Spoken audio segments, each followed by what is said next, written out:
Salutations à tous, c'est le frère Mota Mouanedi. Et aujourd'hui, encore une fois, dans cette exhortation, on va aller dans Bible Kalatambale, la Bible authentique, la seule Bible sans erreur ni contradiction. Pour vous procurer Bible, le livre de la vérité, allez dans les éditions zulasan.com.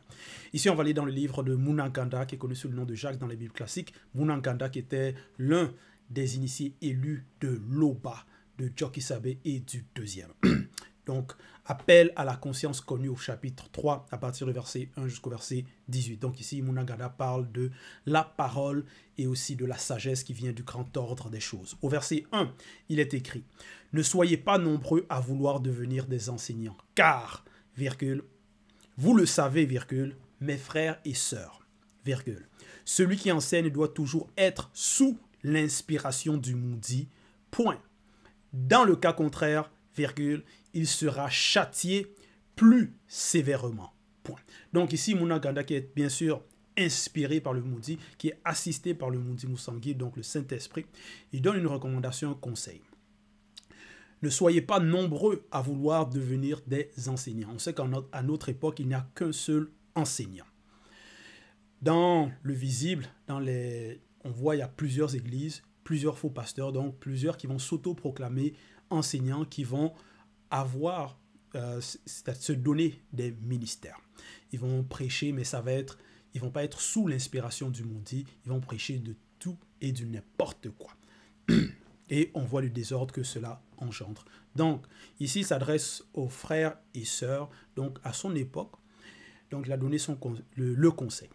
Donc, parce qu'il a dit, car, virgule, vous le savez, virgule, mes frères et sœurs. Donc, il s'adresse à ceux qui sont dans la marche de la sanctification, ceux qui écoutent les enseignements, que ceux-là, donc, parce que chacun a son rôle, qui n'ont pas à vouloir envier peut-être la position d'enseignant, que tout le monde veut être des enseignants, vouloir prêcher, ainsi de suite.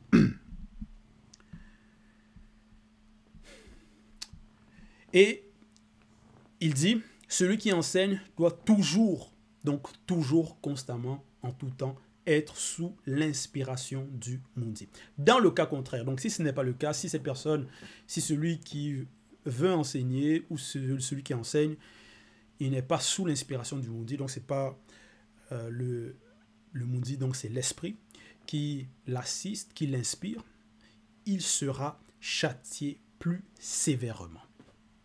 Parce qu'il va conduire, parce que s'il n'est pas assisté, donc il va avoir de la contradiction, il va enseigner du n'importe quoi.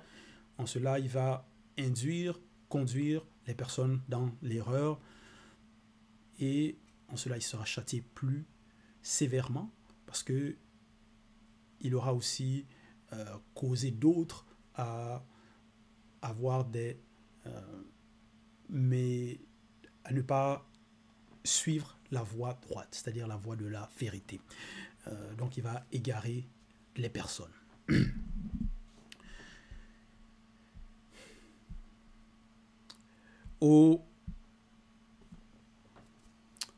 Donc, il faut bien sûr être mandaté. C'est ça aussi que, par rapport à ce verset, que Munangada enseigne. Que chacun sache son rôle. Et aussi, on ne se lève pas le matin pour dire, bon, moi aussi, j'enseigne, je suis enseignant.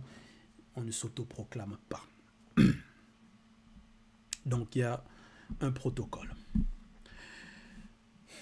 Verset 2, il est écrit, plusieurs virgules, en effet, commettent des écarts. Point.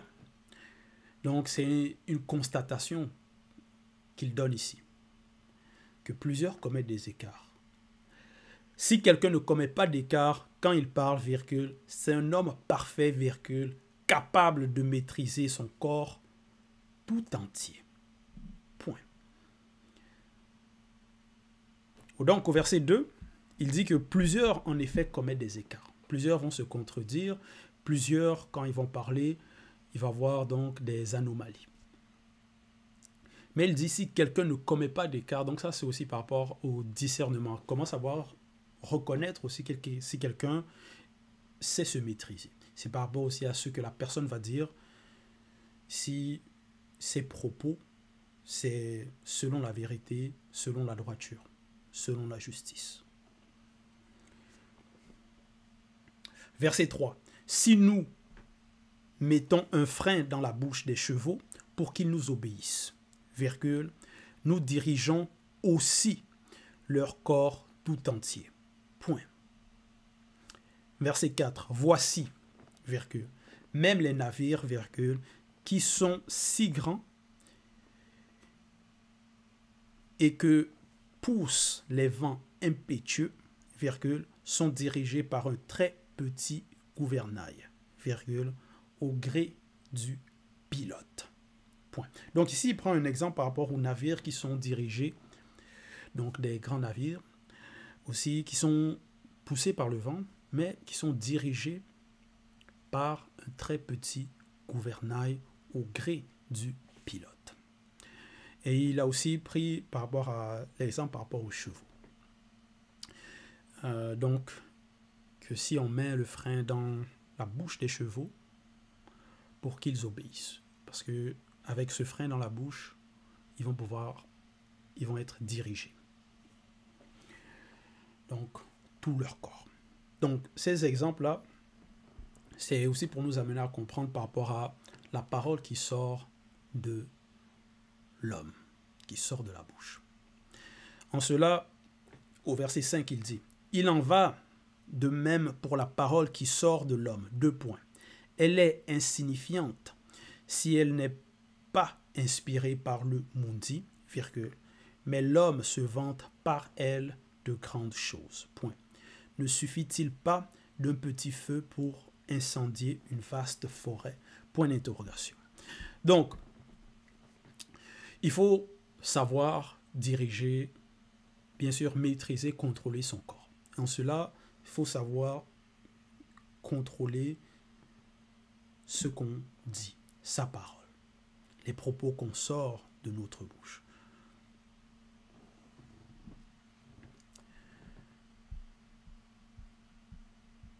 Et aussi au verset 5, il dit que la parole est insignifiante si elle n'est pas inspirée par le mundi.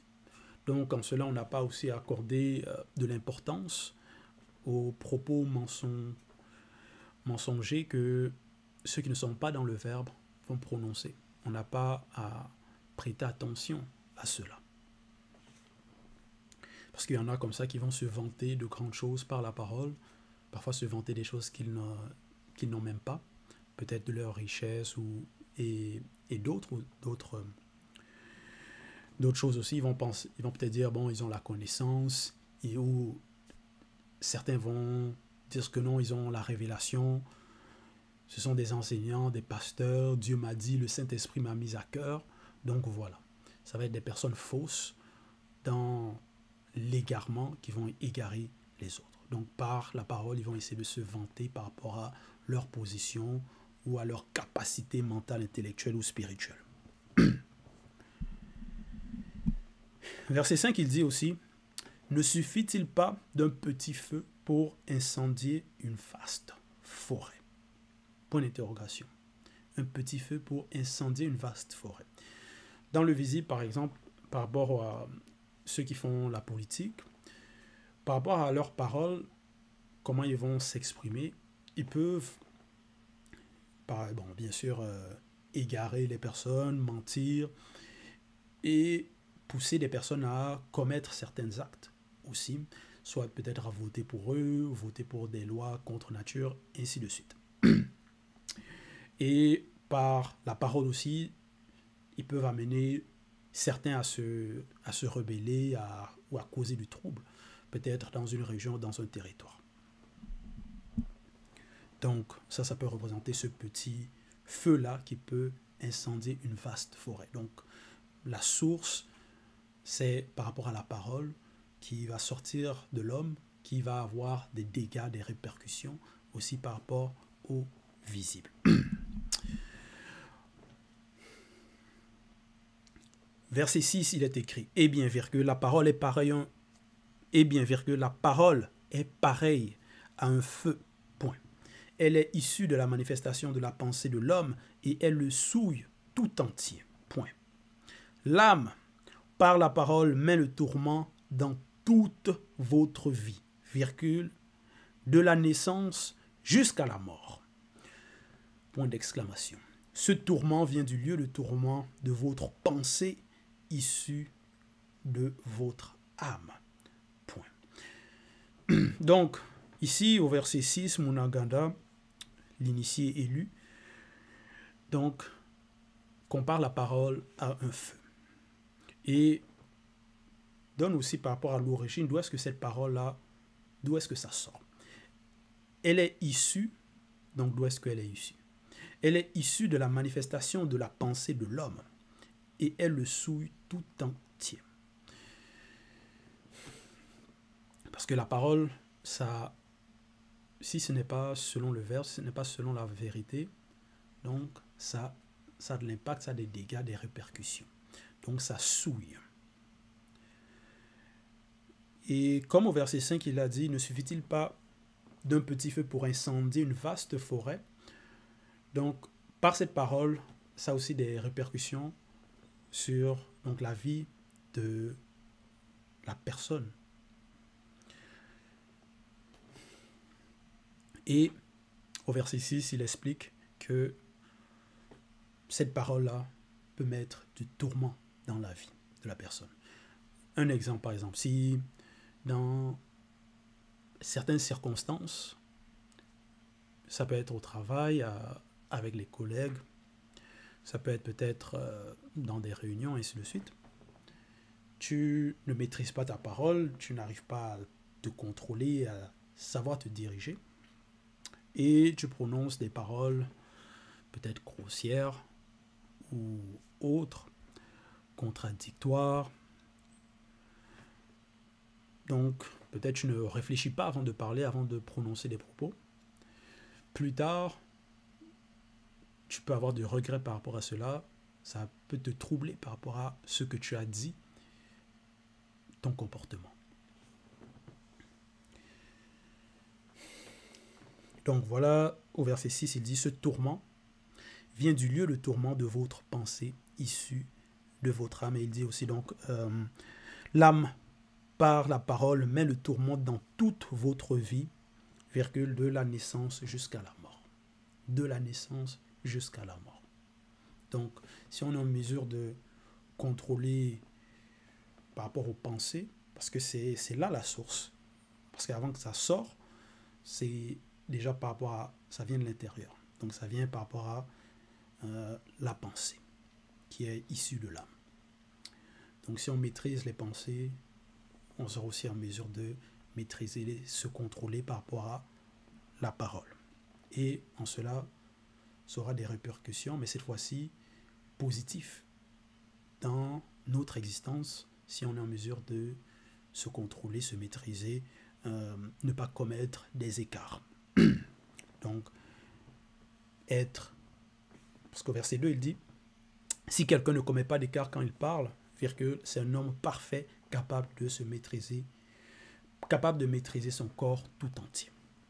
Donc, c'est à cela il faut aspirer.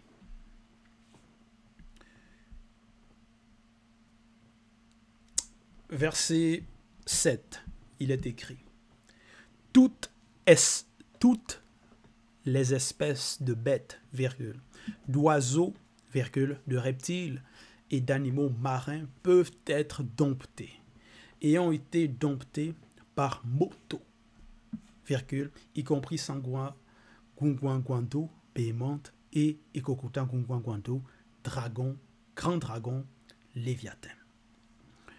Donc, ici, c'est l'histoire par rapport déjà à Moto, qui était la loi, le maître. Donc, il a dompté, parce qu'ici, au verset 7, il dit « Toutes les espèces de bêtes, donc d'oiseaux, de reptiles, d'animaux marins, peuvent être et ont été domptés par Moto. »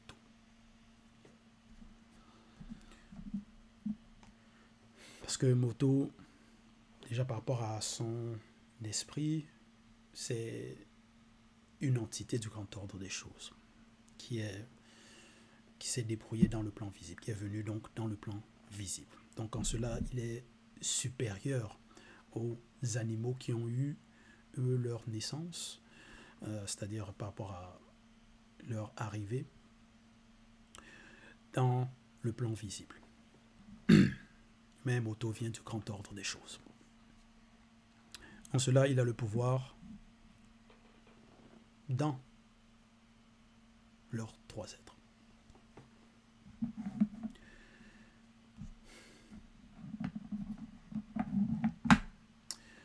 Verset 8.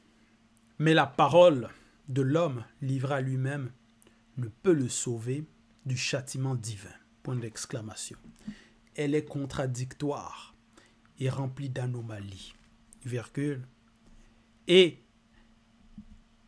elle est un instrument utilisé pour donner une sentence de mort. Point. Donc la parole de l'homme livrée à lui-même. L'homme livré à lui-même, c'est donc les non-initiés, ceux qui ne sont pas dans le verbe, ceux qui commettent le tout et du n'importe quoi, donc l'homme charnel. La parole, mais la parole de l'homme livrée à lui-même ne peut le sauver du châtiment divin. Parce qu'il y a en effet un châtiment divin. Elle est contradictoire et remplie d'anomalies. Puisqu'ils ne sont pas dans la vérité, l'homme livré à lui-même, donc, ou les hommes livrés à eux-mêmes. Donc, par rapport à leurs paroles, ça va être la contradiction, les erreurs, les anomalies. Et certains, donc, vont écrire cela par rapport à leurs pensées, leur raisonnement, leur méditation, vont mettre ça dans des livres, et ces livres vont donc avoir aussi ces anomalies, ces erreurs, ces contradictions. Et on voit les Bibles actuelles classiques, c'est par rapport aussi à cela, par rapport à l'homme livré à lui-même, ou les hommes livrés à eux-mêmes, parce qu'il y a plusieurs auteurs, et ils ont écrit par rapport à comment eux, ils interprétaient les choses, comment, par rapport à ce qu'ils ont lu, et recopié, et maintenant adapté, ou réadapté, mais rempli d'erreurs, de contradictions, de confusion. Et il dit, donc Munanganda au verset 8, et elle est un instrument utilisé pour donner une sentence de mort. Oui. Parce que maintenant, il y en a, par la parole, vont peut-être condamner certains à la mort. Verset 9. Par elle, vous l'utilisez pour louer l'Opa, virgule. Et par elle, vous maudissez les hommes.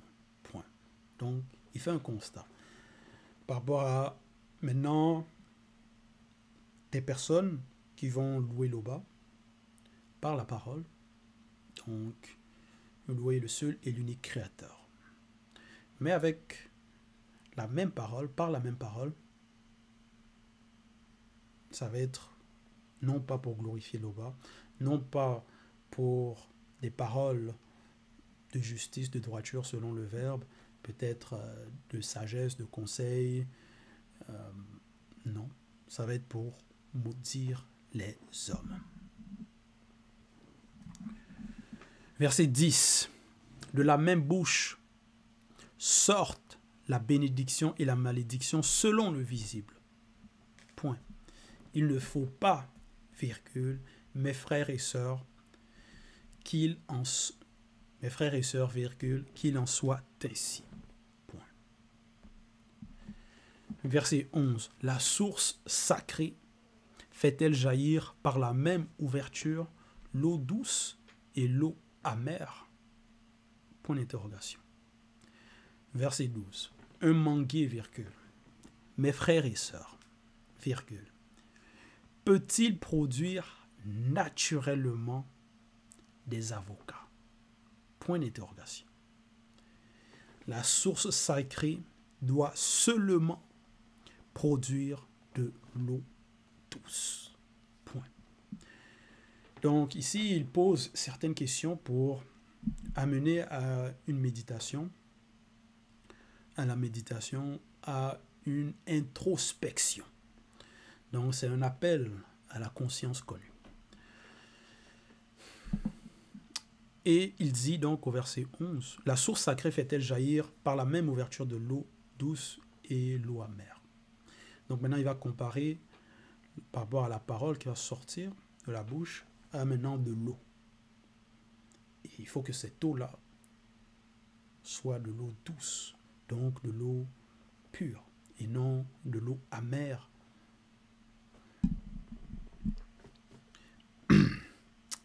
Et il donne aussi l'exemple, un manguier, mes frères et sœurs, peut-il produire naturellement des avocats?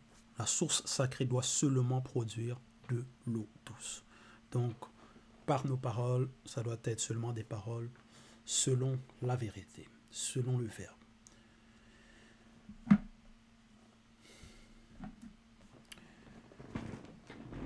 Verset 13, donc ici c'est par rapport à la sagesse qui vient du grand ordre des choses. Il est écrit, « Lequel d'entre vous est sage et intelligent ?» Point d'interrogation. Il pose une question. Lequel d'entre vous, parce qu'il s'adresse aux frères et sœurs, lequel d'entre vous est sage et intelligent? Qu'il montre ses œuvres par une bonne conduite, avec la douceur de la sagesse selon le Verbe. Point. Parce que il faut bien sûr être sage et intelligent, mais cette sagesse, bien sûr, doit être selon le Verbe, selon la vérité.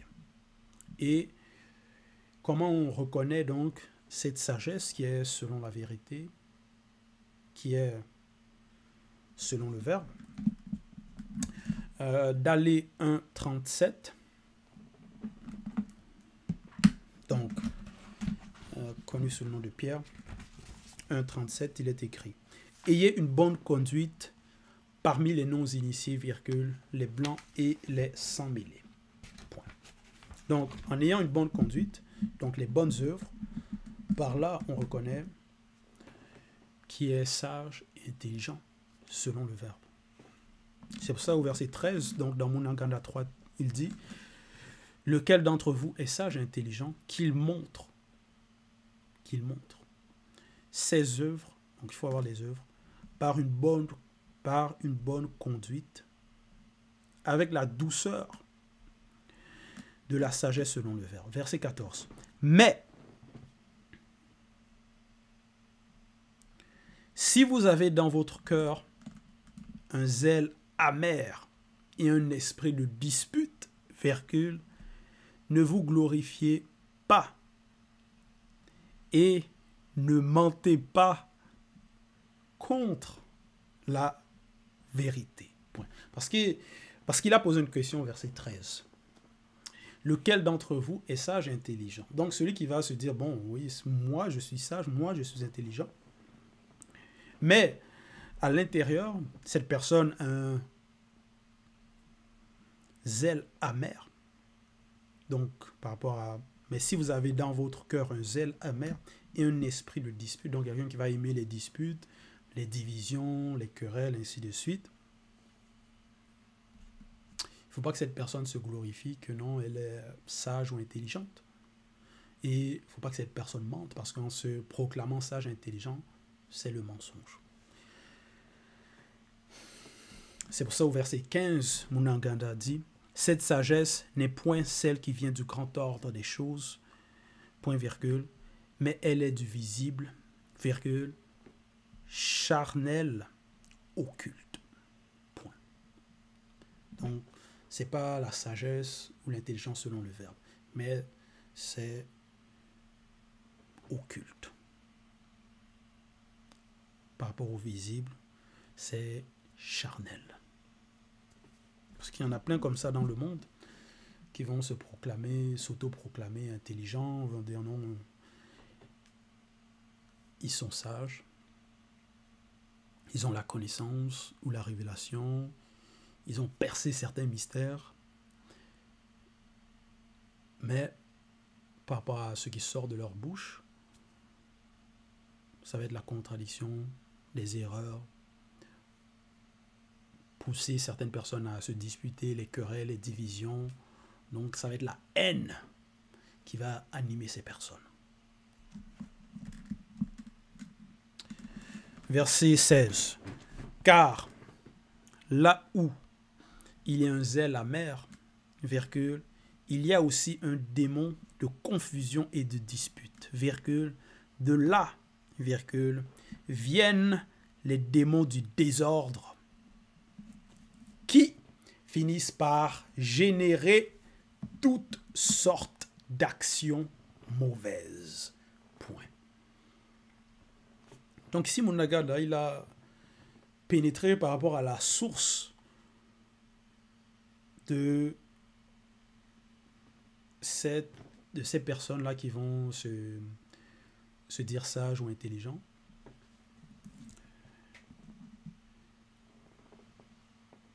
Derrière cela, parce qu'il a parlé au verset 15, il y a le monde occulte qui est derrière, qui influence les personnes, qui influence le quotidien des personnes. Et quand ces démons donc vont influencer ces personnes par rapport à la confusion, les disputes, dans la vie de ces personnes, donc, il va y avoir des mauvaises actions. Donc ça va finir par générer des mauvaises actions par rapport à donc leur comportement, leurs agissements.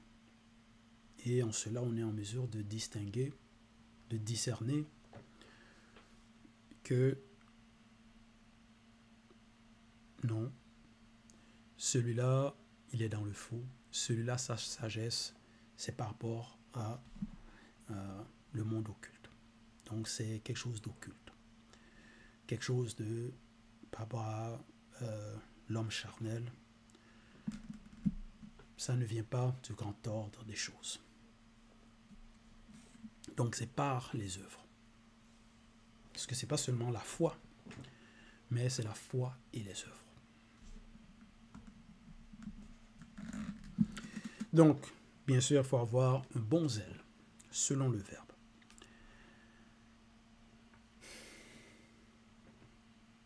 Et au verset 17, il est écrit.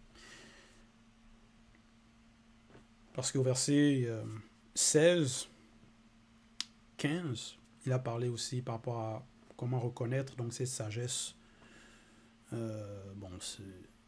qui est par rapport au monde occulte. Comment discerner cela. Et par rapport aussi aux disputes, ainsi de suite. Mais au verset 17, il va donc expliquer par rapport à maintenant la sagesse qui vient du grand ordre des choses. Verset 17. La sagesse du grand ordre des choses est premièrement pure, virgule. Pure ici, c'est avec un P majuscule. Elle est ensuite, elle est pacifique, virgule.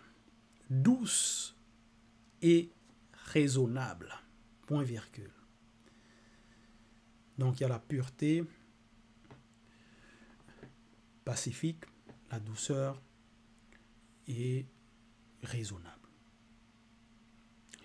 Elle est riche en bonté